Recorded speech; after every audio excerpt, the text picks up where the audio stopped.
This was some news that broke yesterday. Abandon Harris campaign endorses Jill Stein for president. So the Abandon Harris group pushing for voters to protest Vice President Harris over the conflict in Gaza is endorsing the Green Party's Jill Stein in the presidential race. The group, formerly known as Abandon Biden, is calling on Muslim Americans and others frustrated with the Biden administration's handling of the Israel-Hamas war to cast their ballots for the long-shot third-party bid. Our movement remains dedicated to ensuring that the American people, especially the Muslim American community, recognize the responsibility we share in standing up against oppression and using all our power to stop genocide wherever it may arise. On the precipice of the election, we endorse Jill Stein, the group said in a release. Stein, who also ran for the White House in 2012 and 2016, has little chance of being truly competitive this fall. She's not on the ballot or lodging a write-in campaign in a dozen states, according to a tracker from her campaign and a recent New York Times Siena College survey of a handful of key battlegrounds had her polling at just 1%. But her candidacy could act as a potential spoiler to Harris's fast-tracked bid amid a tight race between the vice president and former President Trump, drawing votes in vital swing states where the two major party candidates are separated by a hair.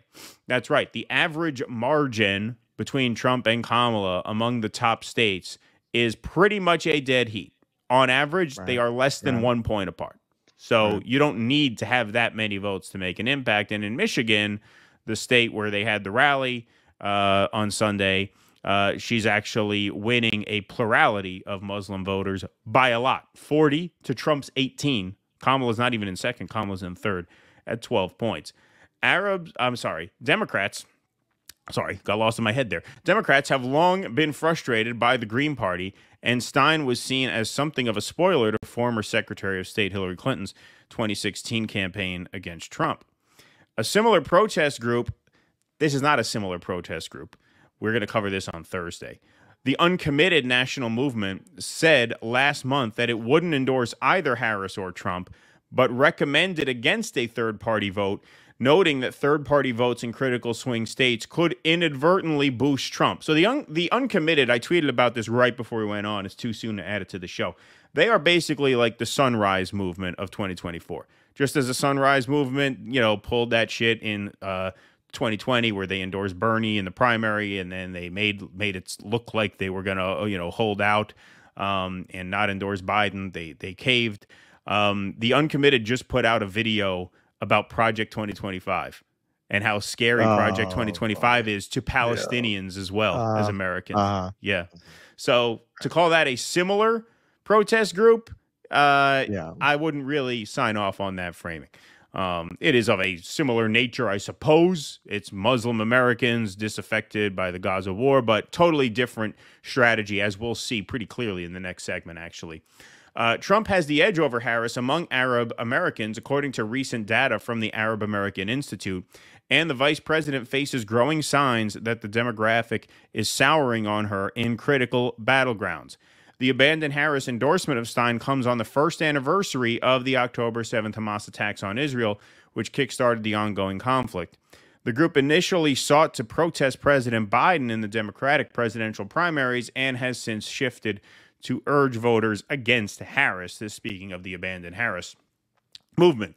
In the race between Trump and Harris, the group said it's confronting two destructive forces, one currently overseeing a genocide and another equally committed to continuing it. Stein has said she would end all military support to Israel if elected. Harris and Biden have both offered unwavering support for Israel, but underscored the suffering in Gaza. It's far past time for a hostage and ceasefire deal to end the suffering of innocent people, Harris said in a statement marking the anniversary. And I will always fight for the Palestinian people to be able to realize their right to dignity, freedom, security, and self-determination. Sure. Jill Stein put out this as a statement in response to the Abandon Harris endorsement. Jill here, and I just want to give a very quick shout out and a very deep, heartfelt thank you to Abandon Harris, formerly Abandon Biden. Thank you so much for all you're doing, and especially for your endorsement released today. of our presidential campaign. We must vote to end the genocide, which is now enlarging into a major regional war in the Middle East.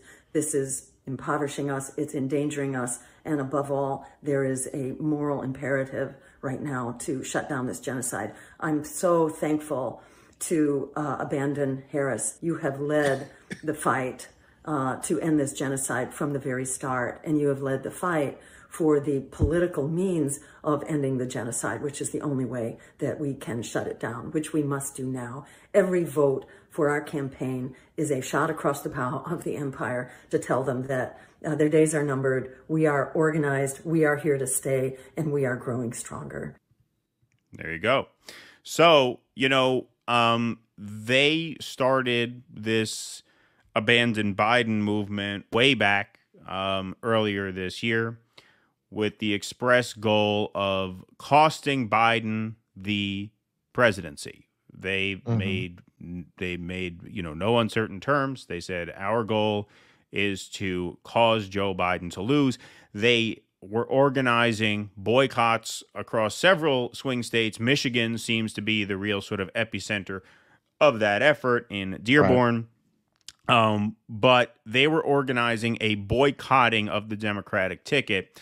They were not issuing an endorsement of an alternative candidate. In other words, they didn't say we're all going to sit the election out, or we're all going to write someone in, or we're going to write in a ceasefire protest vote, and they did not endorse a specific candidate. So at this point, they are now saying, in no uncertain terms, Jill Stein is the move. So in other words, they are now organizing this protest vote towards the Jill Stein campaign. That's their play at this time. And, despite, the many reservations that we have about the Greens, and despite our hesitation to direct people to donate their last couple of dollars to the Greens, I did say at the start of this and really through this year that, this issue was going to be a priority of mine, that the Palestinian people are going to be a priority of mine this season.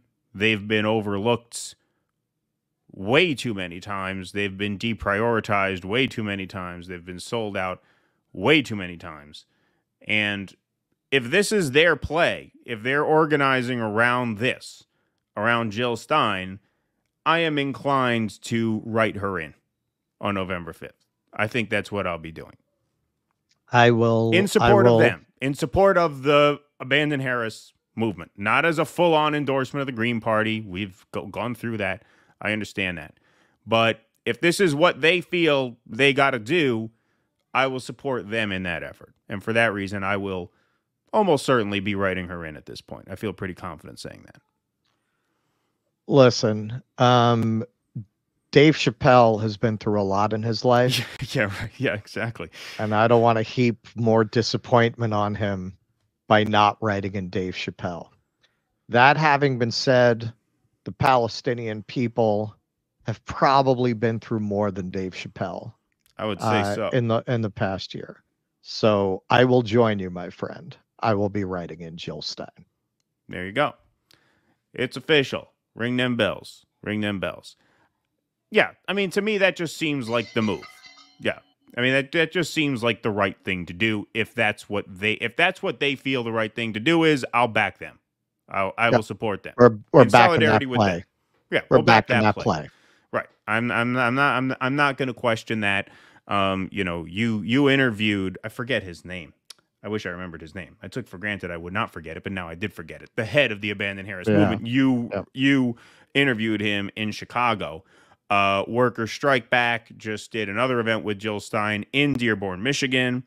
And so, they have been really working to organize an effort that, strikes fear in the heart of the Democratic Party and of the media. And as we'll see in our next segment, it has worked. It has worked. And so I think, organizing around one thing, I think they felt at the end of the day, that's better. That's more powerful than just telling people, well, do what you want. Because if everybody who's part of this abandoned Harris, if they all disperse, it's going to be more difficult to measure the success of the effort, right? If they all say, okay, write in Jill Stein or vote for Jill Stein where she is on the ballot, at that point, you have a way to measure the impact of your effort. And based on that effect, you build from there. So I understand the efficacy of saying, well, we're not just going to say boycott the Democratic ticket. We're going to direct you here so that we can measure how successful we've been after Election Day.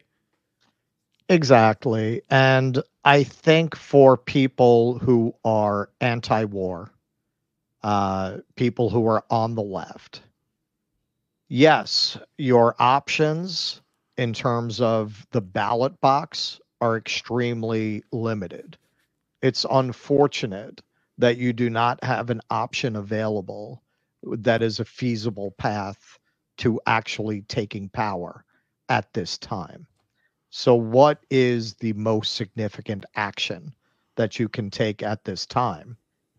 It's to send a message that no longer are left voters going to bend the knee once it actually comes time to vote. We've seen where that gets us. We've seen the general rightward drift of the country. I say this very often to libs and they'll challenge me, but then I lay it out. They really can't argue with it. Nixon was to the left of the modern Democratic Party. Oh, sure. Richard Nixon he created the EPA. Yeah. He proposed a universal basic income. He kept those Gulf waters nice and cool. He kept the Gulf waters cool. He was throwing ice cubes in there. He proposed a more generous universal health care plan than Obamacare. Ted Kennedy blocked it because he thought they would take back the White House from Nixon and they'd be able to do something even better. Surprise. So that's not an endorsement of Richard Nixon or a reevaluation of Nixon. It's a statement on how far to the right the Democrats actually are. And it has been the frog in the pot of boiling water where people, listen, man, you might laugh, but yeah, one day they'll be running somebody like Trump and telling you have to vote for him because he's running against Genghis Khan or some shit like that. That is where this goes. It has to stop somewhere. Now, whatever your reservations, and we have expressed them very clearly, might be about the Green Party. We're not telling you to go out, as Keaton said, and give your last nickel to the Green Party. But yes, show up, vote. If Jill Stein's not on the ballot in your state, write her in. She's not on the ballot in our state. We're in New York State. And if she is on the ballot, vote for her. That is the only really meaningful electoral gesture you can make in this particular election. And then we move forward from there. Yes. I think that is 100% right. And just to clear up for people who have, been following us more recently, it was a sobering experience when we planned to appear and did appear with Jose Vega on the streets of the South Bronx to get signatures. We told people, hey, we're going to be at the corner near the Bronx courthouse at whatever it is, 10 a.m. on this, Saturday, the 20th. So if you're in the area, be there. And we got there. And, I'm shaking hands with people who, heeded our call and showed up. And, I always ask where people are from. I'm expecting to hear Jersey, Manhattan, Westchester, Hudson Valley. And we did hear quite a bit of that. But we also heard Kansas City, Ohio. I said, are you here anyway? No, we flew in for this. And I was like, damn. If people are gonna, I'm sitting here in my fucking home office here. If I'm telling people do something and they, on my advice, fly halfway across the country, I have to be pretty sure that investment of time and resources is in good hands before I full-throatedly endorse a candidate. And that's why I'm saying, do not fly halfway across the country to knock on doors for Jill Stein. Don't do that. Don't spend your last dollar on Jill Stein. But on Election Day, if you got nothing else to do, yeah, go vote for her. And if she's not on the ballot, go write her in. Because that seems to be the play that the Arab American protest movement has organized around. And I think we should be there in solidarity with them on Election Day. Please clap.